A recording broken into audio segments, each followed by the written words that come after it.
আসসালামু আলাইকুম দর্শক, শুভেচ্ছা নিন। আপনাদের সবাইকে স্বাগত জানাচ্ছি আজকের অনুষ্ঠানে। দর্শক, শিরোনাম দেখে বুঝতে পারছেন বাংলাদেশের রাজনৈতিক পরিস্থিতিতে জল অনেকটাই ঘোলাটে। নির্বাচনের কথা বলা হচ্ছে ফেব্রুয়ারি প্রথমার্ধে নির্বাচন। কিন্তু জামাতের যে অবস্থান, বিএনপির যে অবস্থান, এনসিপির যে অবস্থান, সবকিছু মিলিয়ে একটি রাজনৈতিক জটিলতায় অনেকেই মনে করছেন যে নির্বাচন হয়তো হবে না। আদৌ কি নির্বাচন হবে? ডক্টর ইউনূস কি একটি সুষ্ঠু নির্বাচন করতে সক্ষম হবেন? কারণ ইতিমধ্যে এনসিপির একজন নেতা নাসিরউদ্দিন পাটোয়ারি তিনি বলে দিয়েছেন যে কোনো নির্বাচন হবে না। তো সব মিলিয়ে যে পরিস্থিতি, পাশাপাশি আওয়ামী লীগ তার ফ্যাসিবাদকে আবার ফিরিয়ে আনার জন্য এখন সুশীল সমাজ শিল্পীদের উপর ভর করেছে এবং এবারের 15ই আগস্টের জনগণ প্রত্যাখ্যান করলেও দেখা যাচ্ছে যে শিল্পীরা মোটামুটি আ ফেসবুক ফিড ছয়লাভ করে ফেলেছে মুজিব বন্দনায়। তো এই বিষয়গুলো ধরেন অনেক কৌশলে যাচ্ছে হাসিনার দল, পলাতক হাসিনার দল। তো সব মিলিয়ে আমরা একটু আজকে আলোচনা করব। আমাদের অতিথি কাউকে স্পেশালি পরিচয় করানোর কিছু নাই। সবাই আপনাদের কাছে অত্যন্ত জনপ্রিয়। জনাব পিনাকি ভট্টাচার্য, আপনাকে স্বাগত জানাচ্ছি আজকের অনুষ্ঠানে। ভালোবাসা। আ ইলিয়াস, আপনি আনমিউট করেন। ইলিয়াস হোসেন আমাদের আরেক অতিথি। ঈদ আ মোবারক। ঈদ মোবারক। ইলিয়াস, আপনাকে ঈদ স্বাগত। মোবারক। আপনাকে ঈদ স্বাগত। মোবারক। ঈদ মোবারক, ঈদ মোবারক। কারণ ১ বছর পার হয়ে গেছে হাসিনার এই চট করে ঢুকে যাওয়া, চট করে ফিরে আসা, হ্যান করেঙ্গা, ত্যান করেঙ্গা, মোটামুটি এগুলো এবারের 15ই আগস্টে আ যে অবস্থা দেখলাম আরকি, তাতে তো ধরেন মানে বলাই যায় যে ঈদ মোবারক। মানে একটি ফ্যাসিবাদী দল বিদায়ের পথে বা বিদায়ে অলমোস্ট শেষ আরকি। অলমোস্ট শেষ। তারা হয়তো এখন একটা চোরাগুপ্তা অনেক কিছু করার চেষ্টা করবে। তো আমরা এই প্রসঙ্গটা আসছি দাদা। আওয়ামী লীগের ফ্যাসিবাদ এবং এই প্রসঙ্গটা আসছে। কিন্তু ১ম এ যে আমরা যে বিষয়টা নিয়ে শুরু করতে চাই যে নির্বাচনী একটি অনিশ্চয়তা। আ এনসিপির ওই নাসিরউদ্দিন পাটোয়ারির বক্তব্যের পরে বিষয়টা আরো বেশি আলোচনায় আসছে। জামাত তার অবস্থানে পিয়ার লাগবে, এনসিপি তার অবস্থানে। এর মধ্যে আবার ধরেন আ জুলাই আন্দোলনে অংশ নেয়া প্রায় ৬০ জন প্রাইভেট এ এ পাবলিক বিশ্ববিদ্যালয়ের যারা নেতা ছিলেন, তাদের বক্তব্য, তারা ৪ দফা দাবি দিয়েছে। নতুন সংবিধান, গণপরিষদ নির্বাচন, এরকম ৪ টা দাবি আছে তাদের। তো সব মিলিয়ে আপনার কি মনে হয় নির্বাচন আসলে কোন দিকে? ডক্টর ইউনূস কি সক্ষম হবেন এই পরিস্থিতিগুলো মোকাবেলায়? প্রফেসর ইউনূসের প্রশাসনের সক্ষমতার ব্যাপারে তো প্রশ্ন আছেই। সেটা আমারও আছে যে আদৌ তিনি প্রস্তুতি সম্পন্ন করতে পারবেন কিনা। বিশেষ করে আইন শৃঙ্খলা পরিস্থিতির যে অবস্থা, পুলিশ বাহিনীর যে অবস্থা, তার পুলিশ বাহিনীর যে ইন্টারনাল মোটিভেশনের যে অবস্থা, সেটা সবকিছু মিলে আম নির্বাচন অনুষ্ঠানের মতো অম প্রস্তুতি উনার আছে কিনা সেটা একটা প্রশ্নের বিষয়। কিন্তু আমি যেটা ব্যক্তিগতভাবে মনে করি যে প্রফেসর ইউনূস নির্বাচনের যেই ডেডলাইন দিয়েছেন এবং রাজনৈতিক দলগুলো যেই ডেডলাইনটা মেনে নিয়েছে, সেই ডেডলাইনকে সামনে রেখেই আমাদের আগানো উচিত এবং সেটাই আমাদের লক্ষ্য হওয়া উচিত যেন নির্বাচনটা নির্বিঘ্নে ফেব্রুয়ারির মধ্যেই সম্পন্ন হয়ে যায়। সেটা আমাদের সকলের চাওয়া উচিত। কিন্তু এটা আসলে করতে পারবেন কিনা এটা আমি জানি না। এটা এটা কিভাবে এগোবে, সামনের দিনগুলোতে কিভাবে এই পরিস্থিতিটা অগ্রসর হবে সেটার উপরে ডিপেন্ড করবে যে উনি আসলে এটা এগোতে পারবেন কিনা। প্রথম যে বিষয়টা নিয়ে উনাকে নজর দিতে হবে সেটা সেটা হচ্ছে যে উনি কিভাবে নির্বাচনটা করবেন। আমার একটা প্রস্তাব ছিল নির্বাচন অনুষ্ঠানের জন্য। সেটা হচ্ছে যে নির্বাচন যদি আমি একই দিনে সারা দেশে করতে চাই সেটা প্রবাবলি সম্ভব হবে না। আমি বলেছিলাম যে এটা ভাগ করে ধাপে ধাপে আম তাহলে আমি আমার রিসোর্সটাকে, আমার আইনশৃঙ্খলা বাহিনীকে একটা জায়গায় মোবিলাইজ করতে পারতাম। নির্বাচন কমিশনকে একটা জায়গায় মোবিলাইজ করতে পারতাম। প্রশাসনকে একটা জায়গায় মোবিলাইজ করতে পারতাম। আমি সেখানে সর্বাঙ্গ সুন্দরভাবে সেই নির্বাচনটা করে সিলগালা করে আমি ব্যালট বাক্সগুলো রেখে দিলাম। তারপরে আমি নেক্সট জায়গায় গেলাম। এইভাবে একটা দীর্ঘ সময় ধরে ইন্ডিয়াতে এভাবে ইলেকশন হয়। তাহলে হয় আমাদের এম আমাদের নির্বাচনটাকে আমরা শান্তিপূর্ণভাবে এবং সুশৃঙ্খলভাবে সম্পন্ন হয়তো করতে পারবো। আমি জানি না এই পরিকল্পনা ওনারা নিচ্ছেন কিনা। আমি একমাত্র দেখি যে নির্বাচন সম্ভব যদি ধারাবাহিকভাবে বিভিন্ন সেন্টারে এইভাবে নির্বাচন করে একটা নির্দিষ্ট সময় ধরে নির্বাচন করে নির্বাচনটা সম্পন্ন করা যায়। কারণ আমার যে নাম্বার অফ সেন্টার আর আমার যে আইন শৃঙ্খলা রক্ষাকারী বাহিনীর সংখ্যা, এই দুইটা তো এক না। মানে তাহলে দেখা যাবে আমি একটা সেন্টারে হয়তো 2 জন বা 3 জন আইন শৃঙ্খলা রক্ষাকারী সমিতির সদস্যদেরকে দিতে পারবো। তাহলে তারা কি সেখানকার আইন শৃঙ্খলা রক্ষা করতে পারবে? এটা সম্ভব? এটা তো সম্ভব হবে না। এবং দাদা ধরেন বাস্তব অবস্থায় আমরা যদি দেখি যে ইলেকশন কমিশন, মানে আমি তো দেখছি যে তারা ড্রোন কিনবেন নির্বাচন কেন্দ্র পর্যবেক্ষণের জন্য, তারা বডি ক্যাম কিনবেন, মানে খরচের ধান্দা। আর এটার কি হবে? আপনি ড্রোন দিয়ে দেখলেন আর কি, দেখে কি করবেনটা কি? তারপরে কি হলো? মানে কি আপনি করা বডি যাবে? ক্যাম দিলেন আর কি, তারপরে কি? মানে এইটা তো ধরেন এখন যে অবস্থা, তো এটা নিয়ে আমরা আসি। ইলিয়াস, আপনি কি মনে করেন ডক্টর ইউনূসের এই নির্বাচনের সক্ষমতা বা নির্বাচন নিয়ে আপনি কি মনে করেন? পরিস্থিতি কি? না কনক ভাই, ধরেন নির্বাচন নিয়ে একেকজন একেক কথা বলে। মানে আপনি নির্বাচন ছাড়া ডক্টর ইউনূস কি সারা জীবন থাকবে ক্ষমতায়? মানে এটা তো শেখ হাসিনা না, তাই না? এবং আমার মনে হয় না যে শেখ হাসিনার মতো করে গায়ের জোরে কেউ নির্বাচন ছাড়া বাংলাদেশে থাকার চেষ্টা করবে। ডক্টর ইউনূসের তো সেই ইচ্ছা নাই। অন্য কেউ ভবিষ্যতে চেষ্টা করবে, আমার মনে হয় এটা অদূর ভবিষ্যতে বাংলাদেশের ইতিহাসে আর সম্ভব না। বাংলাদেশের ইতিহাস অন্যভাবে লেখা হয়ে গিয়েছে এবং বাংলাদেশের মানুষ বুঝিয়ে দিয়েছে যে আমরা লড়াই করতে পারি। এই এই ধরনের লড়াই নিকট অতীতে বাংলাদেশ তো বহু পরের কথা, পৃথিবীর ইতিহাসে কোথাও ঘটে নাই।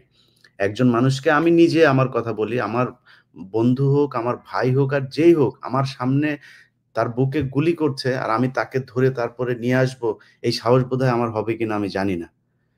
এটা বাংলাদেশের মানুষ দেখিয়েছে। এবং আজকে বাংলা এডিশনে একটা নিউজ গিয়েছে, আপনি ঢাকা মেডিকেলের কয়েকজন ডাক্তারের বক্তব্য নিয়ে, যে ওই সময়ে কি হতো, জুলাইয়ের ওই সময় যে মানুষ যখন যেত, একজন মা তার সন্তানের মাথার খুলি তার হাতে করে নিয়ে গিয়েছে, যে স্যার আমার আমার আমার এই সন্তানের খুলিটা আপনি মাথায় ইয়ে করে, ওর নিঃশ্বাস ছিল নাকি তখনও, বলছে এটা করে দেন। আর আরো বিভৎস সব ঘটনা তিনি ডাক্তার বলছিলেন, বাংলা এডিশন আজকে নিউজে এসেছে। তো সেখান থেকে আবার ওই যেই খাতাটা, আমার যে ভর্তির যে ইয়েটা থাকতো, এটা কি বলে, মানে লগবুক, যেটা লগবুকটা, সেটাকে রেজিস্টারটা আবার গোয়েন্দা সংস্থার লোকজন গিয়ে ডাক্তারদের কাছ থেকে নিয়ে এসেছেন, যে কারণে সঠিক তথ্যটা ডাক্তাররাও জানেন না যে কি পরিমাণে মানুষ মারা গিয়েছেন, আহত হয়েছেন। এটাই তো বাংলাদেশের ইতিহাস। তো ২৪কে এত ছোট করে দেখেন, আমরা ৭১-এর সাথে মিলাইতে চাই না, কিন্তু ২৪কে যারা ছোট করে দেখে, এইটাই বাংলাদেশের মুক্তি। ওই সময় আমাদের স্বাধীন হয়েছিল দেশ, এখন পূর্ণ স্বাধীনতা পেয়েছি আমরা ২৪-এর মাধ্যমে। আচ্ছা, একটা ইন্টারাপ্ট করি ইলিয়াস, একটা ইন্টারাপ্ট করি। জি। আমরা ৭১-এর সাথে মিলাতে চাই না কেন? না ৭১-এর মানে ওইটা গেলে অনেক তর্ক আসবে, যেহেতু এখানে ধরেন এই স্বাধীনতা যুদ্ধটাকে যেভাবে করা হয়েছে, ডক্টর ইউনূসও যদি চাইতো, গত ১ বছরে কি সম্ভব ছিল না দাদা, যে আমাদের কতজন মানুষ মুক্তিযুদ্ধে অংশ নিয়েছিল, কতজন শহীদ হয়েছে, কতজন ধর্ষিত হয়েছে, কার আজকে আর না বললাম, কার আব্বারা হচ্ছে পাকিস্তানি মিলিটারি, এটা তো আমাদের খুঁজে বার করা দরকার, যে পাকিস্তানি মিলিটারিদের ঘরে কাদের পয়দা হুয়া, এটা জানা দরকার না? এটা জানুক, আমাদের জানাক, আমরা চাইতো জানি। মানে এটা হাসি তামাশার বিষয় না। ২ লক্ষ মা বোনের ইজ্জত, এটা বিশাল আকারের একটা অভিযোগ। আপনি সেটা করেন, খুঁজে বের করেন, আমরা তো চাই। তো সেটা তো সম্ভব না, আমি জানি না এটা আদৌ সম্ভব কিনা, করবে কিনা, কেউ তো করে না। ইলিয়াস, মানে আমার আগামী কালকে একটা বোমবাস্টিং এপিসোড আসবে মুক্তিযুদ্ধের নিহতের সংখ্যা নিয়ে। আমি এটা এখনই বলতে চাই না স্পয়লার দিয়ে। আমার বিশ্বাস এই ভিডিও দেখার পরে আমাদের অনেকের চোয়াল খুলে পড়ে যাবে আর কি। হ্যাঁ, এবং আমাদের সমস্ত রেকর্ডই আছে। হ্যাঁ, সমস্ত রেকর্ড আছে। এটা করা খুব জরুরি, এটা খুব করা জরুরি। আমি বাংলা এডিশনকেও বলেছি যে প্রতিটা জেলায় গিয়ে এই পুরো খোঁজ নিয়ে আসতে, এবং যাদের কথা বলা হয়েছে যে যারা ধর্ষণ হয়েছে, তারপর অনেক মানুষ মারা গিয়েছে বলা হচ্ছে, এই জায়গাগুলো আসলে কতটা সঠিক, কিভাবে ইতিহাসকে দূষিত করা হয়েছে, এই জিনিসগুলো আমার মনে হয় এই কাজগুলো করলে উঠে আসবে। যে কারণে বললাম যে ওই সময়টা না আসা পর্যন্ত আমরা ২৪-এর সাথে তুলনা করতে চাই না। কোনটা বড় কোনটা ছোট সেটা। আমার জন্য ২৪ই সব। আমার জন্য ২৪ই স্বাধীনতা, আমার জন্য ৫ আগস্ট হচ্ছে বিজয় দিবস। সো এটা আমি মানতে চাই। এখন যারা দেখেছেন ৭১ তারা বলতে পারবেন কতটা যুদ্ধ হয়েছিল সারা দেশে। আমি ইলিয়াস একটা খুব বেসিক একটা তর্ক হাজির করতে চাই। মানে বাংলাদেশের মানুষ স্বাধীন হতে চায়, এটা যদি 19৭১-এর আকাঙ্ক্ষা হয়ে থাকে, তাহলে ইন্ডিয়া এসে আমাদেরকে স্বাধীন করে দিয়ে যেতে পারে কি? না, সেটা তো পারে? পারেনি, মানে করে দিয়ে যেতে পারে পারে। না। এক দেশ আরেক দেশকে না, সহযোগিতা করলে না, করতে পারে। না, এক ইউএসএ দেশ মানে আমাকে আরেকজন স্বাধীন করে দিয়ে যেতে না, পারে না। না আমি বলছি যে তারা যদি সহায়তা দেয়, সামরিক সহযোগিতা দেয় সেটা ঠিক আছে। কিন্তু তারা তো বলছে যে এটা হচ্ছে তাদের সাথে যুদ্ধ। তারা তো বলেনি আমরা বাংলাদেশকে স্বাধীন করতে। এক্সাক্টলি, তারা 15ই এক্সাক্টলি, আগস্টকে তারা এই কি বলে এক্সাক্টলি। এই 16ই ডিসেম্বরকে তারা ইন্ডিয়া তাদের আমাকে বিজয় স্বাধীন দিবস করে হিসেবে দিয়ে পালন যদি করে। যায় সেটা স্বাধীনতা না। না। আমার আমার আমার খুবই মৌলিক একটা প্রশ্ন। ভারত যদি আমাকে স্বাধীন করে দিয়ে যায়, সেটা আমার স্বাধীনতা না। দাদা ওইটা সেটা না তো, প্রভুর আপনি বদল। আরো পিন পয়েন্টে বলতে পারেন যে আমাদের বিজয় দিবস 16ই ডিসেম্বর, ওই দিন আমাদের দেশ স্বাধীন হলো। ওই 16ই ডিসেম্বরের অনুষ্ঠানে আমার দেশের কে ছিল? একজনের নাম বলেন। ছিল না কেন? এটা কিসের আমার স্বাধীনতা? ইলিয়াস, আমরা অন্য তর্কে চলে যাচ্ছি। আমরা অন্য তর্কে চলে যাচ্ছি, কারণ এটা খুবই না, এগুলো স্টিমুলেটিং খুব তর্ক। গুরুত্বপূর্ণ এই তর্কগুলো আলোচনা। আমাদেরকে এগুলো করতে মানুষের হবে। জানা দরকার। খুব এই গুরুত্বপূর্ণ আলোচনা। প্রসঙ্গটা নিয়ে আমরা হয়তো অন্যদিন আরো বিস্তারিত পরিসরে বসতে পারি প্রস্তুতি নিয়ে।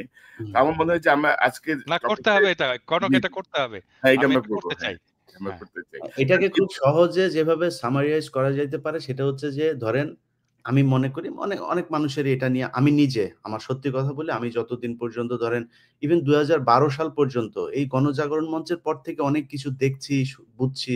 কিন্তু এর আগ পর্যন্ত আমার ভেতরে একটা ছিল যে পাকিস্তানিরা এত বদমাইশ ছিল, এত পরিমাণে মানুষকে আমাদেরকে মারলো, এত মা বোনকে, মানে 30 লক্ষ আর 2 লক্ষ শুনতে শুনতে একদম ছোট থেকে বড় হয়েছে। কিন্তু আমি খুব স্বাভাবিক একটা ইকুয়েশনের দিকে যাই। ধরেন আমি মনে করি যে 30 লক্ষ মানুষ মারা গিয়েছে। 30 লক্ষ মানুষ যদি মারা যায় তাহলে 30 লক্ষকে আমি ৬৮,০০০ দিয়ে ভাগ দেই। ৬৮,০০০ দিয়ে ভাগ দিলে একেক গ্রাম প্রতি কয়জন করে পড়ে আপনি হিসাব করেন। আপনার গ্রামে না। তবে ইলিয়াস, আমি আপনাকে শুধু একটা বিষয় এড করি যে মার্কিন যুক্তরাষ্ট্রের যে গোপন দলিল, সেই দলিলে কিন্তু মৃতের সংখ্যা ৩ লক্ষ কিন্তু মেনশন করা আছে। ৩ লক্ষ। এটা একেবারে ওদের কনক, এটা আমি ৩ মানি না। লক্ষ এটা আমি মানি না। যদি মিলাই দিতে পারে, মানি ৩ না। লক্ষ যদি মিলাই দিতে পারে, কান কেটে আমি কুত্তাকে খিলাবো। জীবনেও না। বগুড়ার ভাষায় বললাম আর কি। আচ্ছা, জীবনেও না। আমরা এই প্রসঙ্গটা নিয়ে অন্যদিন একটু বসি বিস্তারিত, কোথায় কি তথ্য আছে এটা আলোচনা হওয়া দরকার। তো দাদা, আমরা যদি এই নির্বাচন প্রসঙ্গে যদি একটু আবার থাকি, যে ধরেন আমরা দেখছি যে জামাতে ইসলামী ধরেন পিয়ার নিয়ে কিন্তু একটা স্ট্রিক্ট অবস্থানে চলে গেছে, যে তারা কোর্টে যাবে, তারা এটা মানবে না, ওইটা মানবে না। জামাতের সঙ্গে এনসিপিও অনেকটাই একমত। তো জামাত কি কোনো ঐতিহাসিক ভুলের মধ্যে আবার যাচ্ছে? মানে ধরেন যে আপনি আমরা 96, 86 একটা ঘটনা দেখলাম। 91 তে বিএনপির সঙ্গে জোটবদ্ধ ছিলেন। 96 তে এসে আবার বিএনপির বিরুদ্ধে মাঠে নামলেন। গত 16 বছর ধরে একসঙ্গে আন্দোলন করলেন। বিএনপি জামাত তো একটা মানে প্রবাদ, মানে প্রেজ ওয়ার্ড হয়ে গেছিল না? যে আমাদের একটা ইয়ের মতো। তো এখন এসে দেখা গেল যে ইয়ের পরপরই দেখা গেল যে দুজনের মধ্যে বিশাল দ্বন্দ্ব। তো মানে বিএনপি ভুল করছে, জামাত ভুল করছে। মানে আ এটা তো হওয়ার কথা ছিল না আরকি, না? যে ফ্যাসিবাদ বিরোধী যে শক্তিটা, এদের মধ্যে একটা ঐক্য দরকার ছিল। হঠাৎ করে কোথায় খেলা হচ্ছে? কি মনে করেন আপনি? না, এখানে তো অনেকগুলো প্রশ্ন করলেন। আপনি যদি পিআর এর প্রশ্নটা বলেন, পিআর প্রসঙ্গে আমার ভেরি স্পেসিফিক পলিটিক্যাল স্ট্যান্ড আছে, এবং আমি পিআর ইস্যু নিয়ে 2টা এপিসোড অলরেডি করেছি। আমি আরেকটা এপিসোড রেডি করছিলাম, জাস্ট মায়া করে করিনি, কারণ এই এপিসোডটা রেডি করলে জামাত ইসলামের লোকের খুব মাইন্ড করবে আমার উপরে আর কি। কারণ আমি যদি ওই এপিসোডটা করতাম, তাহলে জামাতে ইসলামের কোনো চান্স ছিল না কোনো আর্গুমেন্ট নিয়ে দাঁড়ানো। মানে পিআর পদ্ধতিটা বাংলাদেশের জন্য একটা ডিজাস্টার হবে, একটা সিরিয়াস ডিজাস্টার হবে। আমরা অলরেডি উচ্চ কক্ষ একটা ডিজাস্টার হয়ে গেছে, এরপরে আবার এই পিআর একটা সিরিয়াস ডিজাস্টার হবে, মানুষের হাত থেকে ক্ষমতা চলে যাবে। হ্যাঁ, এখন যদি জামাত ইসলাম যদি এক গুয়ে হয়ে, এক রোখা হয়ে যদি পিআর এর পক্ষে দাঁড়ায়, তাহলে তো আমাকে আবারও এক গোয়ে হয়ে এক রোখা হয়ে এই পিআর এর বিপক্ষে মানুষকে বুঝাইতে হবে। হ্যাঁ, এবং আমার এপিসোড কিন্তু রেডি। আমার বিশ্বাস জামাতে ইসলাম পিআর জিনিসটা বুঝেইনি ঠিক মতো। আমি সরি টু সে যে এই বিষয়টা বুঝেনি, এবং এই পিআর করার ক্যাপাসিটি বাংলাদেশের ইনস্টিটিউশনালি নাই। এটা এক্সট্রিমলি কমপ্লেক্স সিস্টেম। এটা আমি বাদ দিলাম, এটা কমপ্লেক্সিটির ইস্যুটা বাদ দিলাম। ধরা যাক আমি এই কমপ্লেক্সিটিটাকে ম্যানেজ করতে পারলাম কোনো না কোনো ভাবে, কিন্তু এইটা বাংলাদেশের ডেমোক্রেসিকে, বাংলাদেশের স্টেটকে এবং বাংলাদেশের জনগণকে ক্ষমতাহীন করবে। এই বিষয়টা ওনারা বুঝতে পারতেছেন না। এত বিজ্ঞ রাজনৈতিক দল ওনারা যে কেন বুঝতে পারতেছেন না আমি এটা জানি না। আপনি দরকার হলে ওনাদেরকে ডিবেটে ডাকতে পারেন আমার সাথে যদি মনে করেন। আমি কিন্তু শীর্ষ নেতাকে ডাকতে হবে একদম। আমি ওই রকম চুটকা ফাটকা নেতাদের সাথে আমি এটা নিয়ে আলাপ করবো না। শীর্ষ নেতাকে ডাকেন, পিআর পদ্ধতি নিয়ে ডাকেন, আমি ডিবেট করতে, প্রকাশ্যে লাইভে ডিবেট করতে রাজি আছি। কিন্তু এটা জামাত কি আবার কোন ঐতিহাসিক ভুলের দিকে যাচ্ছে, যেটা ৮৬-৯৬-তে হয়েছে বা ৭১-এও? মানে হঠাৎ করে একটা সিদ্ধান্ত, মানে কেমন যেন একটা রাইট টাইমে এসে রাইট ডিসিশন নেওয়া বা রাইট স্রোতের পক্ষে থাকা, মানে কেমন যেন তারা ইয়ে করে। এবারও কি এরকম কিছু হচ্ছে, ঐতিহাসিক কোনো ভুলের দিকে যাচ্ছে মনে করেন? মানে রাজনৈতিক দলগুলো তো ভুল করেই, এটা তো সব দলেরই তো ভুল থাকে, রাজনৈতিক ব্যক্তি হিসেবেও আমাদের ভুল থাকে। কিন্তু এই পিআর পদ্ধতি নিয়ে যদি মূলামূলি করে শেষ পর্যন্ত জামাত কিছু অ্যাচিভ করতে চায়, আমি এটা মনে করব যে এটা আরেকটা রাজনৈতিক ভুল হবে, বড় ধরনের রাজনৈতিক ভুল হবে, এবং এটা জামাত পরবর্তীতে স্বীকার করতে বাধ্য হবে। কারণ এর ফলে বাংলাদেশ যে জায়গায় যে দাঁড়াবে সেটার দায় তো তখন তাহলে জামাত ইসলামকে নিতে হবে। হ্যাঁ, আর আরেকটা বিষয় হচ্ছে কি যে মানে এটা রাজনৈতিক দলগুলোকে বুঝতে হবে যে রাজনৈতিক দলগুলো কেন মনে করে যে আমরা দেশের মালিক। তা তো না। কয়েকদিন আগে তো একটা জরিপ বেরিয়েছে, তাই না? কয়েকদিন আগে জরিপ বেরিয়েছে, সেখানে দেখা যাচ্ছে 12% মানুষ বিএনপিকে ভোট দেবে, 10.5% মানুষ জামাত ইসলামীকে ভোট দেবে, 3%-এর মতো মানুষ এনসিপি-কে ভোট দেবে, 7%-এর মতো মানুষ, 7.3%-এর মতো মানুষ আওয়ামী লীগকে ভোট দেবে। আপনি সবার ভোট যদি এক করেন তাহলে দেখবেন যে 63% মানুষ এগুলো কোনো রাজনৈতিক দলের উপরে কোনো আস্থা নাই, তাদেরকে ভোট দিতে চায় না, ঠিক করেনি যে তাদেরকে ভোট। তাহলে রাজনৈতিক দলগুলো এত হ্যাডম কেন দেখায়? তাহলে কোথায় রিপ্রেজেন্টেশন এই 63% মানুষের? তাদের কথা তো শুনতে হবে। বুঝলাম যে মানে জামাত ইসলামীর একটা বিশাল একটা বুকের মধ্যে একটা লাল টুকটুকে আপেল আছে, আমাদেরকে আপেলটা দেখাক। আমরা কথা বলি আমরা তো জামাত ইসলামীর শত্রু না, আমরা বিএনপিরও শত্রু না। তাদের ভিতরে লাল টুকটুকে আপেলটা আমাদেরকে দেখাক, আমরা একটু নেড়ে চেড়ে দেখি, একটু কামড় দিয়ে দেখি কেমন স্বাদ, মিষ্টি কিনা, কচকচে কিনা। তো আমি যেটা বলবো সেটাই করতে হবে। কেন? ওয়াই? জনগণের সাথে তো এনগেজ হতে হবে, আমাদেরকে বোঝাতে হবে তো। মানে আমরা তো বানের পানিতে ভেসে আসিনি, 63% মানুষ তো বানের পানিতে ভেসে আসেনি। তাদের সাথে এনগেজ হতে হবে, তাদের সাথে কথা বলতে হবে। এমনকি তাদের পক্ষ হয়ে যারা কথা বলে বলে মনে করে মানুষ, তাদের সাথে কথা বলুক। আপনি, আমি, কনক, আমাদের 3 জনের সাথে কথা বললেও তো একটা সেকশন অফ পিপলকে তারা কভার করতে পারে না? এখন তারা বলতে পারে আপনারা কি রাজনৈতিক দল? মানে আপনারা যে রিপ্রেজেন্ট করেন তার গ্যারান্টি কি?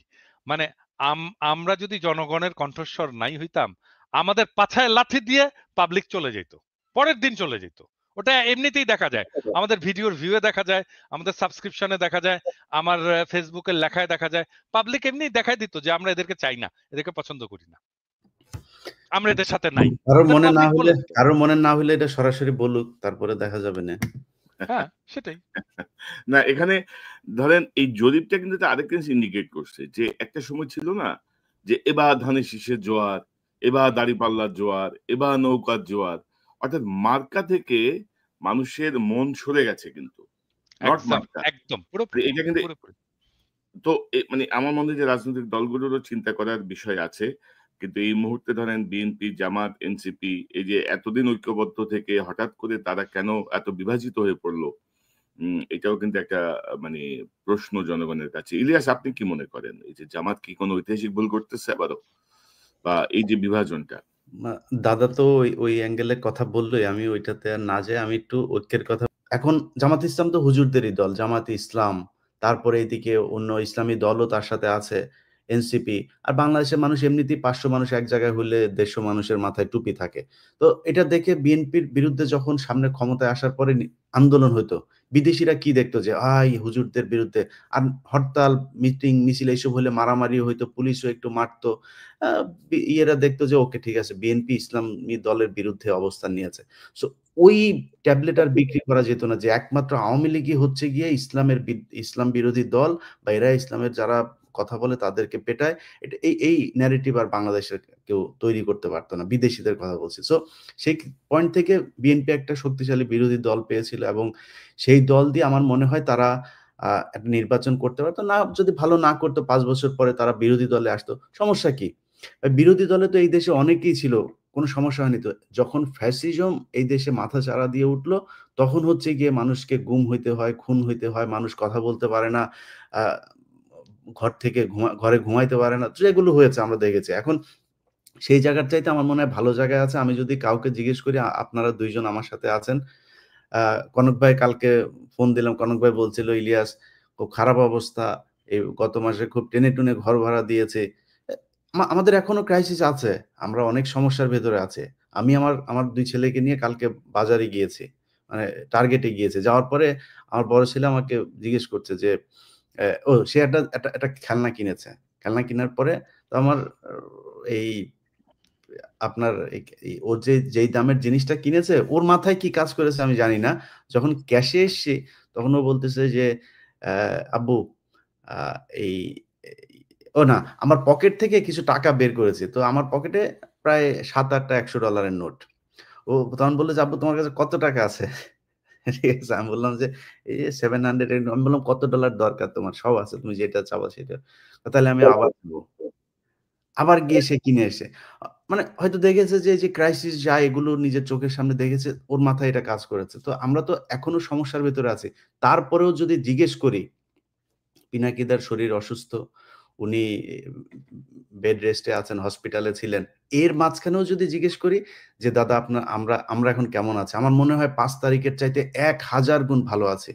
এবং এই কথাটা বিএনপি এবং জামাতের এই যে নয়ন ভাই মাঝখানে একটা করল, "তুমি কে, আমি কে, বাঙালি, বাঙালি।" নয়ন ভাই, এই তুমি কে, আমি কে, বাঙালি, বাঙালি, নাকি তুমি কে, আমি কে, বাংলাদেশী, বাংলাদেশী, এটার জন্যই জিয়াউর রহমানকে জীবন দিতে হয়েছে।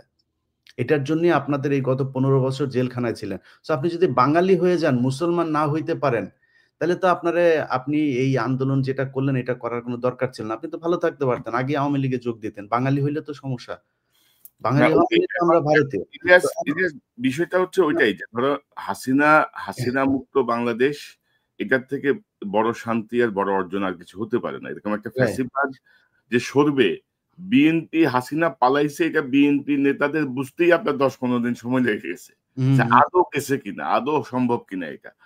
তো একই অবস্থা ভাই, একই অবস্থা আমাদেরও। কিন্তু আমি সেই কথাটাই বলছি যে বিএনপি এবং জামায়াত এই ২ টা দলের ভেতরে আপনাদের কাছে অনুরোধ থাকবে, ভাই আপনারা ২ দল একসাথে তো ক্ষমতায় যাইতে পারবেন না। যেকোনো একজনকে ক্ষমতায় যেতে হবে। আপনাদের ভেতরে অনেক কিছু হবে, মারামারি হবে, খুনোখুনি হবে। এই দেশে হয়েছে রাজনীতি নিয়ে। ডিশ ব্যবসা নিয়ে প্রতি মাসে ২-৪ জন মানুষ মারা যায়। সো আপনাদের দেশের ক্ষমতা নিয়ে তো গ্যাঞ্জামে মানুষ মারা যাবেই, যুদ্ধ হবে, অনেক কিছু হবে। বাট একটা পয়েন্টে আপনাদের কাছে অনুরোধ, আমি আমার জায়গা থেকে, পিনাকির জায়গা জায়গা থেকে, বা কনক সারোয়ারের জায়গা থেকে, সবার একটাই আমার মনে হয়। আমি বিএনপি মহাসচিবের বিরুদ্ধে ৫ তারিখের পরপর কথা বলেছি কেন? আপনার বুকের ভেতর চিনচিন করে শেখ মুজিবের জন্য, এইজন্য। অতএব আওয়ামী লীগ এবং ইন্ডিয়ার জায়গাতে যদি আপনারা টাচ না করেন, অন্য যা বিষয় নিয়ে আপনারা সারাদিন বিরোধ করেন, একবার আপনারা আসবেন, একবার ওরা আসবে, বা এইভাবে চালান। তারপরেও ভালো থাকবেন। এখন কিন্তু কেউই ক্ষমতায় নাই। বিএনপিও নাই ক্ষমতায়, আর জামাতও নাই। সো তারপরেও ভালো আছেন। অন্তত এইটুক ভালো থাকবেন। ঘরে ঘুমাইতে পারবেন। পুলিশ আপনার বাসায় যায় না এখন। গুম হওয়ার ভয় নাই। শেখ হাসিনার মতো তুলে নিয়ে যাবে না যেকোনো সময়। সো এই জায়গাগুলো অন্তত আল্লাহর কাছে শুকরিয়া করেন। এবং ২ টা দলই আপনাদের কাছে অনুরোধ, এই কাদা ছুড়াছুড়ি, এবং এনসিপি কেও বলব যে কেউ কারোর বিরুদ্ধে কাদা ছুড়াছুড়ি বাদ দিয়ে একটা পয়েন্টে আসেন। ভোট হবেই এই দেশে। ভোট নিয়ে কোনো ভয় নাই। ভোট হইতেই হবে। সো প্রস্তুতি নেন। ভোটে আপনাকে মানুষ ভোট দিবে। ভোট হবে কি হবে না এটা নিয়ে চিন্তা ভাবনা করার দরকার নাই। তো দাদা একটা প্রসঙ্গে যেতে চাই, মানে এনসিপির প্রসঙ্গের পরে আমি ইউনূস সরকারের প্রসঙ্গে যেতে চাই। ধরেন এনসিপির বিষয়টা আপনি কি দেখতেছেন? মানে ধরেন এরা মানে আমি আসলে এদের হিসাব মিলাইতে পারি না। ধরেন আমি যদি দুই একটা কথা বলি, ধরেন আসিফ মাহমুদ যে কদিন আগে, ধরেন 1 বছর আগে যে ধরেন বুলেটের সামনে দাঁড়ায় গেছে যে গুলি খাবো, সে এখন পুলিশ প্রটোকলের মধ্যে তার ব্যক্তিগত অস্ত্র ক্যারি করতে হয়। তার তো সব জায়গায় সে প্রটোকলের মধ্যে, সিকিউরিটির মধ্যে, তারপরেও তার ব্যক্তিগত অস্ত্র লাগে। তারপর সে ধরেন এই যে হাঁসের মাংস খায়, নীলা হোটেল নাইলে ওয়েস্টিনে যেয়ে খায়। মানে আমি বুঝলাম না আর কি, তাদের জুলাই সনদ ঘোষণা হয়, তাদের নেতাদের অবকাশের জন্য তারা চলে যায় কক্সেস বাজারে। এতদিন পরে যে জুলাই সনদ হইলো, সেই সনদে ধরেন শহীদদের সংখ্যাটাই তো ভুল। মানে জাতিসংঘ বলে 1400, ওনারা বক্তৃতায় বলে 2000, ওইখানে লেখা হয়েছে 1000। তো এই যে অবস্থাটা, মানে এক এক নেতা এক এক রকম করে কথা বলছে। কেউ বলতেছে এইটা ঘুরাই দিবে, এটা উড়াই দিবে, হ্যান করবে, ত্যান করবে। জিয়াউর রহমান বা মানে একটা প্রতিষ্ঠিত সিনিয়র রাজনৈতিক দলের ব্যাপারে তাদের যে মনোভাব, তো এগুলো মানে সব মিলে কি মনে করে, মানে কি এনসিপি হয়েছে কি, এনসিপিতে কি ভর করছে? আমি আমি কনক বোধহয় জিয়া রহমানকে নিয়ে যখন ইসমাইল পাটোয়ারি যখন একটা মন্তব্য করছিল, আমি আপনার এখানেই প্রথম এটার প্রতিবাদ করছিলাম, আমি বলছিলাম এটা খুব খারাপ কাজ হয়েছে এবং এটা এক্ষুনি প্রত্যাহার করা উচিত। আসিফ প্রসঙ্গে বলি আর কি, আসিফ প্রসঙ্গে তো আমার ফেসবুকে এসে সবাই আসিফ কিছু করলেই আমাকে এসে ধরে, আসিফ কিছু করলে আমাকে এসে, আপনি কিছু বলেন না দাদা কেন? আসিফের বক্তব্যটা একটু শুনো নাকি আমরা, হাসির মাংসের বক্তব্যটা।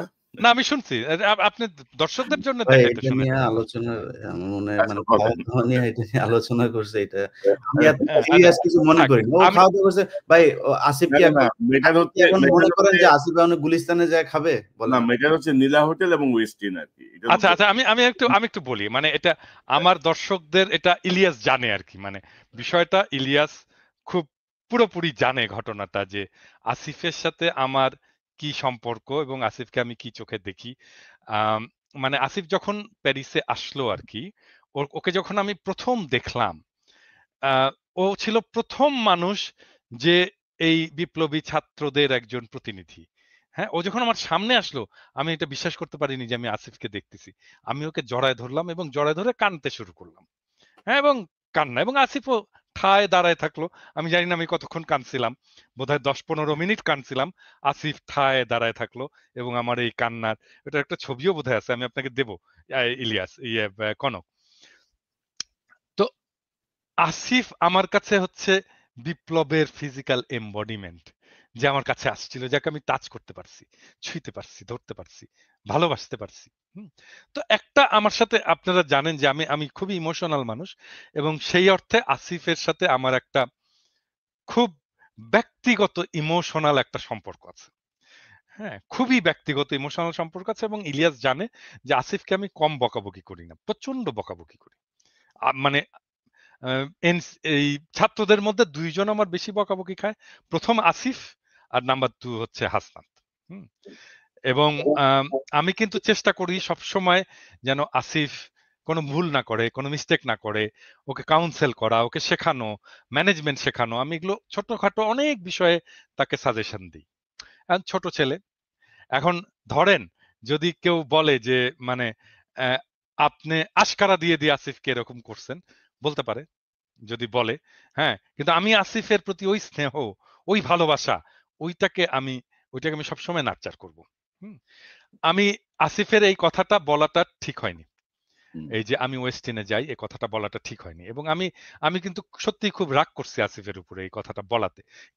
কারণ কি জানেন, আমি ওকে যে আমি আমার সন্তানের মতো দেখি, তো ও কেন আমাকে ওর ওর জায়গাটায় রাখতে পারে না, ও কেন ওই রেসপেক্টের জায়গাটা রাখতে, আমার কথা তবে শোনে না আমাদের কেন? আমাদের এই নতুন নেতাদের ধরেন যে বডি ল্যাঙ্গুয়েজ বা তাদের কাছে আমাদের যে প্রত্যাশাটা ছিল, সেই জায়গাটায় তারা ধরেন আমাদেরকে অনেক জায়গাতে হতাশ করেছেন, এবং এটা আমরা আশা করি নাই আর কি। মানে এত দ্রুত তাদের এই পরিবর্তনগুলো আসলে চোখে লাগে, আমাদের যেমন লাগে সাধারণ মানুষের চোখে লাগে। সাধারণ মানুষের মধ্যেই এগুলো প্রতিক্রিয়া সৃষ্টি করে, যে আপনি এক্স্যাক্টলি। এক বছর আগে কি ছিলেন, এখন আপনি কি করছেন, ভবিষ্যতে তাহলে আপনি কি করবেন। 1 বছরে যদি এই পরিমাণ পরিবর্তন আপনাদের মধ্যে আসে, তাহলে আপনি ভবিষ্যতের না, কি করবেন? ইভেন রাজনীতিতে আপনি দেখেন, মানে আমি তো ওয়েস্টিনে যে খেতে পারি না বাংলাদেশের রাজনীতি করে, রাইট। বাংলাদেশের মানুষ তো ওয়েস্ট এন্ডে খেতে পারে না, এত টাকা দিয়ে খেতে পারে না। এটা বড় লোকদের জায়গা, এটা না, ওয়েস্ট এলিটদের ইন্ডিজ জায়গা। বাংলাদেশের সবচেয়ে আমাকে এক্সপেন্সিভ এক আমাকে জায়গা। খুব সাধারণ মানুষের মতো করে থাকতে হবে, আমাকে খুব সাধারণ মানুষের মতো করে চলতে হবে। আমাকে আমাকে অনেকে বলে, আপনারা দেখেন না যে ওই আপনি এই একটা হুডি পরে আসেন আপনার ইয়েতে, আপনার কি আর হুডি নাই? আপনার কি আর হুডি কেনার পয়সা নাই? আমাকে বলে কিন্তু অনেকে। আমি বলি, হ্যাঁ ভাই, পয়সা নাই ভাই। এবং তারপরে হয় কি, অনেকে হুডি কিনে নিয়ে আসে। ওরা কি সত্যি সত্যি মনে করে আমার হুডি কেনার পয়সা নাই, দাদাকে একটা হুডি কিনে দিই। কেউ আসলে হাতে করে একটা হুডি নিয়ে আসে, একটা কাপড় নিয়ে আসে, বোধহয় দাদা বোধহয় কাপড় কিনতে পারে না। হুম। আরে ভাই, আমি দাদা আমি এই প্রসঙ্গে একটা এক জিনিস এড করি। ধরুন আমরা যখন সাংবাদিকতা শুরু করি, ধরুন আজ থেকে ২৮-৩০ বছর আগে, কিছু জায়গার কিছু ট্রেনিং আমি স্পেসিফিক মনে নাই। উনি বলতেছিল, তুমি যখন পাবলিকের সাথে কথা বলতে যাবা, গ্রামে যাবা বা কোন একটা মেহনতি মানুষদের নিয়ে কাজ করবা, কোন একটা ইয়েতে যাবা, তোমার গায়ের থেকে যেন ভুরভুর করে পারফিউমের গন্ধ বের না হয়। অবশ্যই না। তোমার হাতে যেন এক্সাক্টলি, ওই সাধারণ মানুষের হাতে ঘড়ি নাই, তোমার হাতে যেন ঘড়ি না থাকে। তোমার এক্সাক্টলি, যদি একেবারে কম্পালসরি না হয়, চোখে সানগ্লাস পরে তুমি রিপোর্টার, তুমি সাংবাদিক, নো, তুমি তাদের অংশ, তাদের উপরেই তোমার ডিপেন্ড করতে হবে। এক্সাক্টলি, তারাই তোমার এক্সাক্টলি, সোর্স, তারাই তোমাকে তথ্য দিবে। এক্সাক্টলি, তো এক্সাক্টলি। এই যে মিলে যাওয়া, এখন তোমার গায়ে থেকে যদি ভুরভুর করে ফুরফুরে গন্ধ বের হয়, সাধারণ মানুষটা তোমার সাথে একটা পার্থক্য তার মনের মধ্যে তৈরি হয়ে যাবে। না, আমার সাথে আমার গায়ের সঙ্গে ঘামের গন্ধ আর ওনার গায়ের থেকে এত সুন্দর ফুলের গন্ধ বের হয়। তো উনি নিশ্চয়ই আলাদা প্রজাতির মানুষ। তো এই জায়গাগুলো রাজনীতিবিদদের আরো সিরিয়াসলি খেয়াল রাখতে হবে। যেমন সাংবাদিকরা আমরা আমি একটা ছোট্ট এক্সাম্পল দিই। মানে এটা এটা প্রবাবলি আমাদের ভবিষ্যতের রাজনীতিবিদদের জন্য কাজে লাগবে। মানে আমি যখন এক্সিকিউটিভ ছিলাম আরকি, বাংলাদেশে যখন আমি এক্সিকিউটিভ ছিলাম, আমি তো সিইও পর্যন্ত ছিলাম। এবং আমি খুব পপুলার সিইও ছিলাম। আমি কেন পপুলার সিইও ছিলাম জানেন? আমি যখন ট্যুরে যেতাম, মানে অফিসিয়াল ট্যুরে যেতাম, আমি হয়তো যাচ্ছি ধরেন একটা গ্রামে যাচ্ছি, হ্যাঁ? একটা উপজেলায় যাচ্ছি। ওইখানে রাত হচ্ছে, হ্যাঁ? আমি তো আমার সাথে গাড়ি আছে। আমি তো গাড়িতে ফিরে এসে জেলা শহরে হোটেলে থাকতেই পারি। আমি করতাম কি? আমি বলতাম যে, ওই উপজেলায়, ওই গ্রামে যেই আমার কলিগটা কাজ করে, ওর বাসায় আমি থাকবো। অনেক সময় দেখা যেত সে মেসে থাকে। আমি বলতাম, ঠিক আছে, আমি মেসেই থাকবো। কোনো অসুবিধা নাই। আমার মেসের জায়গা হবে তো? একটা একটা শোয়ার জায়গা হবে তো? হ্যাঁ, হ্যাঁ স্যার, হবে, কোনো অসুবিধা নাই। আমি ওইখানে যেতাম, মেসে থাকতাম। আমি ওদের বাসায় থাকতাম। ও তারপরে আমি বলতাম যে, আমার জন্য যেহেতু রান্না-বান্না করবে, তোমরা কিছু তরি-তরকারি, সবজি, মাছ, মাংস কিনে দিও ওর বাসায় ওই দিনের জন্যে। আমার উপহার হিসেবে। তো এটা কিনে দেওয়া হতো। ওরা একটা রান্না-বান্না ওদের মতো করে, ওরা সবচেয়ে ভালোভাবে আমাকে রাখার চেষ্টা করত। কিন্তু আমি যেটা পেতাম, হ্যাঁ? আমি কিভাবে থাকতাম সেটা বড় কথা না। আমি যেটা পাইতাম, আমি দেখতাম ও কিভাবে থাকে। রাইট। ও ও কি খায়? ওর বাসাটা কেমন? কত বড়? ওর কিচেনটা কত বড়? ওর ওয়াইফ কে? ওর ওয়াইফ কি করে? ওর ওয়াইফের স্বপ্ন কি? ওর বাচ্চাটা কেমন? ওর বাচ্চার খেলনা আছে কিনা? হ্যাঁ? ওর বাচ্চা কি খেলে? ওর বাচ্চা কি পড়ে? ওর বাচ্চার পড়ার বইগুলো কি? ওর বাসায় বই আছে কিনা? হ্যাঁ? ওর বাসাটা কতটুকু ক্লিন? ওটাই ধরেন এই ক্রমশ ধরেন আমরাও আশা করি যে তাদের অভিজ্ঞতা বাড়বে, তাদের বিষয়গুলো বুঝতে পারবেন। মানুষের সঙ্গে কিভাবে যেতে হয়, কিভাবে মানে নেতা মানেই নেতা না তো। নেতা তো তুমি তাদেরই অংশ। এবং আনফরচুনেটলি বাংলাদেশেও কনক, যে জি, কনক, আমার তখন বয়স ছিল ৩৫ বছরের মতো। হ্যাঁ? এটা অনেক বেশি বয়সের ব্যাপার না। হুম, এটা হুম, হুম, এই ব্যাপারটা, এগুলো কিন্তু আমাদেরকে পলিটিক্যাল ট্রেনিং এ কিন্তু পলিটিক্সে আমরা শিখে আসছি। তো রাজনীতি করে আসছি, ছাত্র রাজনীতি। ছাত্র রাজনীতিতে এভাবেই শিখে আসছি আমরা। হুম। এভাবেই শিখে আসছি। কিভাবে কিভাবে মানে আমি এখানে বলতে, আপনার সময় থাকলে আমি বলি এখানে। চান্দার কথা আসছে তো। আমি তখন 4th ইয়ারের ছাত্র রাজশাহী মেডিকেল কলেজে। এবং এটা বোধহয় কেউ জানে না, কিন্তু আমি বলে রাখি যে, আমি বাংলাদেশের কমিউনিস্ট পার্টির ইতিহাসে সবচেয়ে কম বয়সী ফুল মেম্বার। সবচেয়ে কম বয়সী বাংলাদেশের কমিউনিস্ট পার্টির ইতিহাসে আমার বয়সী ফুল মেম্বার, পার্টি মেম্বার ছিল না। আমি একমাত্র, এবং প্রবাবলি এখনো পর্যন্ত আমি একমাত্র। তখন আমি 4th ইয়ারের ছাত্র, পার্টির ফুল মেম্বার। তো আমাকে ওই সময় 88 সালে একটা বন্যা হয়েছিল বাংলাদেশে। পুরো বাংলাদেশে বন্যা হয়েছিল, রাজশাহীতেও বন্যা হলো। আমাকে পার্টি দায়িত্ব দিল যে, আমাকে চারঘাট এলাকায় বন্যার ত্রাণ চালাইতে হবে, মানে ওখানে খাবার নিয়ে যেতে হবে, কাপড় নিয়ে যেতে হবে, ওগুলো করতে হবে। তো আমি বললাম যে কিভাবে করব? বললো এটা তোমার উপরে। মানে আমি বললাম যে আমার রিসোর্স কোথায়, টাকা পয়সা কোথায়? তোমার উপরে। মানে আমাকে চিন্তা করতে হবে আমি কিভাবে আমার আমার এই করব, আমার এই রসদ জোগাড় করব এবং ওখানে নিয়ে যাব। আজকে আমি বলতে পারি আমার চালানো ত্রাণ কর্মকাণ্ড আমাকে পার্টি থেকে একটা পয়সা দেয়নি, একটা পয়সা না।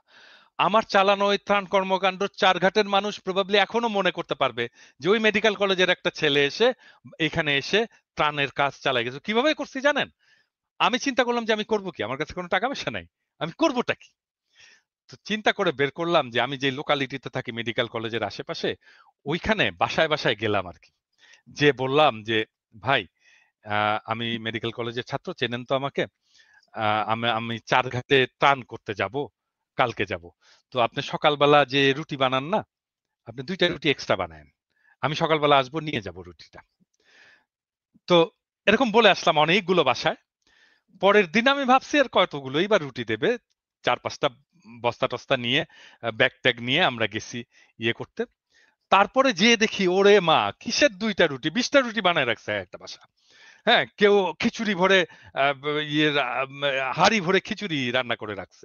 বিশাল ব্যাপার। পরে আমাদেরকে ভ্যান ভাড়া করতে হইলো, ভ্যান আলা আসলো, ভ্যান আলাকে বললাম ভাই আমার কাছে কিন্তু পয়সা নাই। বললো কিচ্ছু লাগবে না ভাই, তোলেন এগুলোর উপরে। ভ্যানে তুললাম, ভ্যানে তুলে চারঘাটের বাসে গেলাম, বাসের উপরে তুললাম সমস্ত ত্রাণের জিনিসপত্র। বাসওয়ালাকে বললাম ভাই আমার কাছে কিন্তু পয়সা নেই ভাই। বলে কি করবেন আপনি এগুলো? আমি বললাম ত্রাণ দিতে যাবো। বলে কিচ্ছু লাগবে না, ওঠান আপনি সব, কি কি আছে ওখানে সব তোলেন। চারঘাটের বাসে যে আমাকে নামাই দিল, ওইখানে ভ্যান একটা পয়সা লাগলো না। মানে মানুষ মানুষ যখন আপনার যখন নিয়ত দেখে যে আপনি রাইট। ভালো নিয়ত একটা কাজ করতেছেন, মানুষ আগায় আসে রে ভাই। আপনার যদি রাজনীতি ঠিক থাকে, আপনার টাকার কোনো অভাব হয় না, পয়সার কোনো অভাব হয় না। এরা যে টাকা তুলতে গেছে, এই যে এনসিপি টেনসিপি, এই যে অলিগার্কদের কাছে, দুর্বৃত্তদের কাছে কোনো টাকার অভাব ছিল না। এনসিপি কে আমি আমি এনসিপি কে দিছিলাম, প্রপোজাল দিছিলাম গত রমজানের সময়। ওরা ওই 5 স্টার হোটেলে ওদের করবে। আমি বলছি যে এক কাজ করো, তোমরা মানিক মে এভিনিউয়ে প্যান্ডেল খাটাও, বলো যে ভাই আমরা স্বাধীন বাংলাদেশে নিজের ইফতার আমরা একসাথে করব, আপনার ইফতার আপনি নিয়ে আসেন, আপনার ইফতার আপনি নিয়ে আসেন, তুমি ওইখানে শুধু পানির ব্যবস্থা করবে আর জিলাপি বানাবা, জিলাপি দিবা আর পানি দিবা। দেখো 1 লক্ষ লোক এসে তোমার সাথে ইফতার করবে। কি দরকার তোমার দুর্বৃত্তদেরকে? তোমার মাথায় তো আইডিয়াই নাই যে কিভাবে তুমি তোমার মানুষকে ইনভলভ করবা তোমার সাথে। আপনি জানেন আমি বিএনপি কে একটা দিছিলাম, যখন খালেদা জিয়া জেলে, ওই সময় খালেদা জিয়া জেলে, তখন রমজান, তখন একজন বন্দির জন্য রোজার হচ্ছে 17 টাকা 62 পয়সা বোধহয় টোটাল জি। বরাদ্দ। তো আমি আমাকে ফোন করছে আমাদের এই যে নিপুণ ফোন করে বলতেছে দাদা এটা কি করা যায় প্রোগ্রাম, আমরা তো একটা ইফতারের আছে। আমি বললাম যে নিপুণ, আমি বললে করবেন এটা? বলে হ্যাঁ দাদা আপনি বললে করবো না কেন, অবশ্যই করবো। তা আমি বললাম যে এক কাজ, আপনি কি জানেন 17 টাকা 62 পয়সায় ইফতারি কি কি হয়? না জানি না। আপনি জানেন না আপনার নেত্রী এই টাকার ইফতারি খায় মধ্যে বসে, জেলখানার মধ্যে বসে? তা আপনি তো জানেনই না 17 টাকা 62 পয়সার কি ইফতারি হয়। এক কাজ করে, আপনি ডাক দেন বাংলাদেশের আপনার বিএনপির কর্মীদেরকে, ডাক দেন যে ভাই আসেন, আমার নেত্রী 17 টাকা 62 পয়সার ইফতারি খায়, আমি 17 টাকা 62 পয়সা দিয়ে ইফতারি কিনবো, দেখবো কি হয়, ওইটা নিয়ে আসবো, নিয়ে এসে জেলখানার সামনে বসে ইফতারি করব। দেখেন, আমি বললাম যে আপনার কর্মীরা শুধু ইফতারি নিয়ে আসবে না, আসবে ইফতারিটা দেখবে, করবে আর কাঁদবে সারাক্ষণ। This are the political program. এইভাবে আপনাকে মানুষকে ইনভলভ করতে হয়, এনগেজ করতে হয়। পারে না তো কিছু, করেনি তো, সে প্রোগ্রাম করেনি তো। আপনি আইডিয়া দিয়ে কি লাভ বলেন? মানে আপনি thousands of millions of ideas দিতে পারেন, যে আইডিয়া দিয়ে মানুষকে একদম উদ্বুদ্ধ করে ফেলা যায়, করবে না তো এরা। ইলিয়াস মানে আপনি কি ওরা কি মনে বলে করেন? জানেন, ওরা কি বলে জানেন, জি। ওরা ওরা বলে যে এই জন্যই তো আপনারা বিপ্লব করতে পারেননি, এই জন্যই তো আপনারা রাষ্ট্র ক্ষমতায় যেতে পারেননি। হ্যাঁ, আপনাদের মাথায় এত বুদ্ধি। হ্যাঁ, আমাদের কথা শোনেন। হ্যাঁ, আমরাই ভালো ভালো করবো।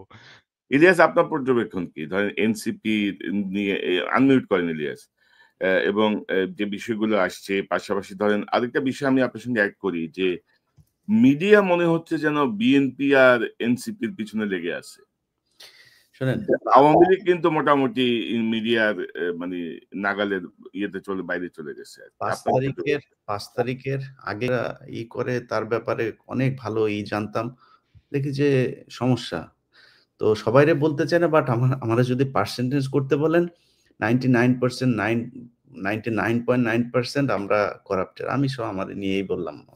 কারোরে করে বললাম না। তো আমরা বোধহয় জাতিগতভাবেই মনে হয় এই সমস্যাটা আছে। সো এটা বাদ দিলাম। এরপরে আর কথা বলি না। যদি কথা বলতে চান, আপনি আসিফ তো ওই যে দাদা বলল না, তো বাচ্চা ছেলে। এই কারণে সে এই কথাটা বলে ফেলেছে। আপনার কি মনে হয় যে এই সালাউদ্দিন কোনদিন এটা বলবে? জীবনে বলবে না। ইভেন ধরেন দাদা পলিটিক্স করে এসছে।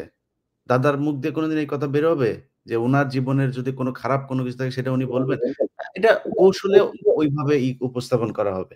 এখন যদি নাকি আমরা করি, হাসিনা ১৫ বছর ক্ষমতায় থাকলে একটা স্বৈরাচার একটা সরকার আমাদের দেশ চালালো। এদেশে অনেক লুটপাট হয়েছে। পাথর লুট হয় নাই কিন্তু। এইভাবে একটা থেকে মানে পর্যটন কেন্দ্র থেকে এইভাবে মানে মাটি সহ খুঁড়ে নিয়ে গেল। মানে এটা বাংলাদেশে ঘটেছে নাই কখনো। অথচ আমাদের দেশে ওই সময় পরিবেশ উপদেষ্টাকে, যিনি সারা বছর দেখেছি যে পরিবেশ নিয়ে কথা বলতে, বলতে মানে গরম করে ফেলতো মিডিয়া। উনার প্রতি মনে হয় সপ্তাহে, আপনি জানেন যে প্রতি সপ্তাহে মনে হয় ২-৪ টা অ্যাসাইনমেন্ট উনার এই বেলার থাকতো। থাকতো না? কি করেছেন উনি পরিবেশ নিয়া? একটা খাল উদ্ধার করেছেন। এই ঢাকা শহরের ৩-৪ টা তুরাগ, বেলা, ওইদিকে শীতলক্ষ্যা, এদিকে বুড়িগঙ্গা, কোনটার কোনো উন্নতি আছে? ঢাকা শহরের পরিবেশের কোনো উন্নতি আছে? কোনো কিছুর উন্নতি নাই। আপনি যদি বিএনপির কাছে আসেন, বিএনপির কি আপনি অন্তত যদি লিস্ট করি ২-৪ হাজার মানুষের নাম আমরা বলতে পারবো না? বলবো। এখন আমরা আমাদের কি যে দুর্নীতির এই জায়গাটা আমার মনে হয় একটা পর্যায়ে গিয়ে ঠিক হয়ে যাবে। সো এদের কারোর সাথে যে আমাদের খুব ব্যক্তিগত, দাদা বললেন আসিফের সাথে যেমন আমাদের সম্পর্ক আছে, আমাদের ইশরাকের সাথেও আমাদের এই কনক ভাইয়ের সাথে আমাদের এই গত কয়েকদিন আগেও আমরা অনেক বিষয় নিয়ে ইশরাক ভাইয়ের সাথে আলোচনা করলাম এবং এই সিটি কর্পোরেশনের সামনের যে ঘটনা, এটা নিয়েও আমাদের যেটা মনে হয়েছে আমরা সেই পরামর্শ ইশরাক ভাইকে দেওয়ার চেষ্টা করেছি। সো কারোর সাথে আমাদের সমস্যা নাই। এখন কথা হইলো যে আপনি যখন কিনা দুর্নীতি নিয়ে কথা বলতে যাবেন, যদি নাকি সবাই চলে আসেন, তাহলে তো আপনার এটা নিয়ে আলাপ করার দরকার নাই। দুর্নীতি যেটুকু আছে কিভাবে থামানো যায় সেটা চিন্তা করেন। এবং বিএনপির আর মিডিয়া, যেটা আপনি বললেন যে এখন এই মিডিয়া হচ্ছে বিএনপি আর এনসিপি কে, এটা মিডিয়ার বিষয় না।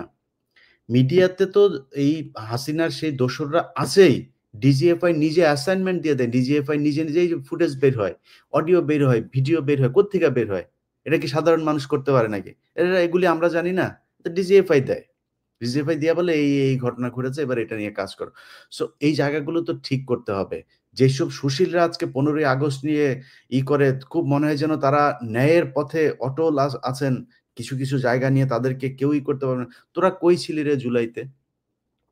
৫ তারিখ পর্যন্ত এই যে ফারাবী হাফিজ, এই যে এই চ্যানেল 24 এর যেই উপস্থাপক, এ বাবা-মাদেরকে উদ্দেশ্য করে পোস্ট করেছে। সেই পোস্ট আছে আমার কাছে। বাবা-মাদেরকে উদ্দেশ্য করে পোস্ট করেছে যে, "আপনারা আপনাদের সন্তানদের হেলি খেলা দেখে কি মজা পাচ্ছেন? এই আন্দোলনের ভেতরে নাকি অন্য দুষ্কৃতিকারীরা ঢুকে গিয়েছে। এদেরকে দ্রুত সরিয়ে নেন।" এরাই তো সেই সুশীল। সেই সুশীলরা আজকে শেখ মুজিবকে নিয়ে করছে। প্রতিটা এই পোস্টের জন্য টাকা পেয়েছে। প্রতিটাকে টাকা পয়সা দেওয়া হয়েছে। ওই যে তৌহিদ আফ্রিদির মাধ্যমে টাকা বিতরণ হয়েছে। তো এখন